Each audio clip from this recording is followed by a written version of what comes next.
Conventional medicine has emerged as the leading cause of death and injury in the United States.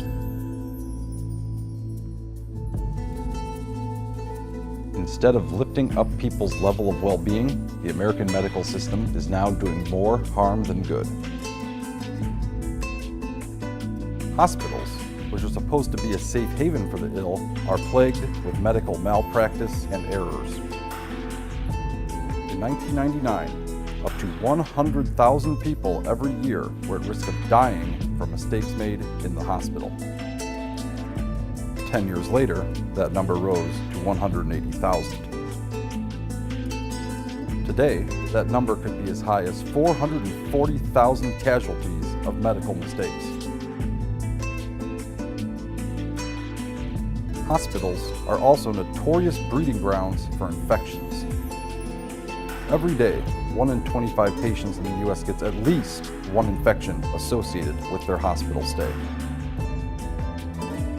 Nearly 2 million people acquire a hospital infection every year, resulting in 90,000 deaths. The most common infections acquired in hospitals are pneumonia, surgical site infections, gastrointestinal, urinary tract, and bloodstream infections.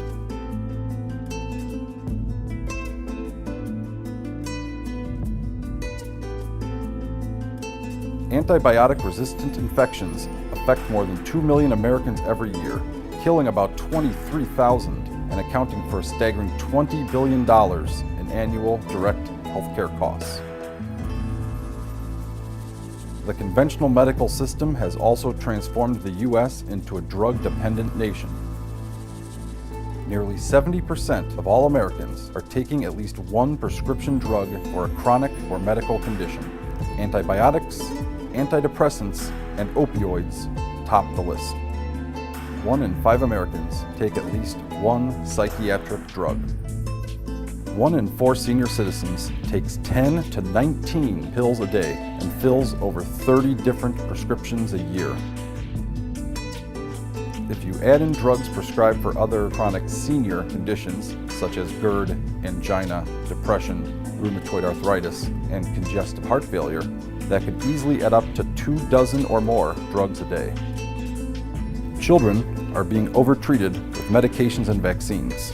In fact, they are the leading growth demographic for the drug industry. This growing dependency on drugs is not only putting our health on the line, but is also placing a huge financial burden on our shoulders. In 2012, the U.S. led the world with $328.2 billion spent on prescription drugs. By 2017, that number is projected to be $350 to $380 billion. Who is making money off our so-called need for so many pharmaceuticals? Think about it. The market for pharmaceuticals and biotech drugs is projected to hit $1 trillion in 2014 and will rise to $1.2 trillion by 2017.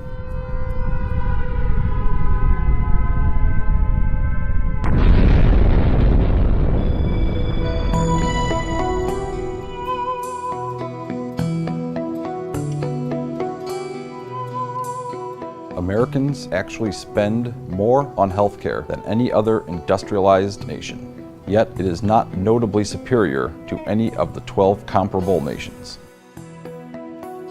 15,000 people die every year in the U.S. from overdoses of opioid or narcotic pain pills. Between 1999 and 2010, the number of women who died due to pain pill overdoses increased by a staggering 400%. Even more disturbing is that studies of new drugs introduced from the mid-1970s to the mid-1990s show that only 11 to 15.6% provide any therapeutic gain. More than 1/3 of the drugs were approved on the basis of a single trial, without replication. Many other trials were small, short, and focused on lab values or some other surrogate metric of effect, rather than clinical endpoints, such as death. Even the younger generation is now falling victim to the perils of this system. In a recent study of 29 economically advanced countries, the United States ranks 26th in child well-being. Out of 29 developed countries, the U.S. is 26th in infant mortality, just ahead of Slovakia, Latvia, and Romania. The only countries with infant mortality rates higher than 6 per 1,000 births are the U.S., Latvia, Romania, and Slovakia. Among 29 developed countries, the U.S. surpasses all in having the largest percentage of children aged 11, 13, and 15 who are overweight, a trend that predisposes them to chronic diseases as they grow up. These numbers reflect a health emergency in America. It's time for you to act now.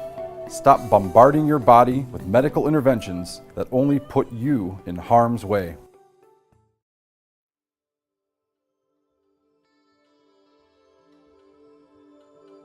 Instead, reward yourself with the fit and lean body that comes from clean and healthy lifestyle habits. It's time to take control of your health.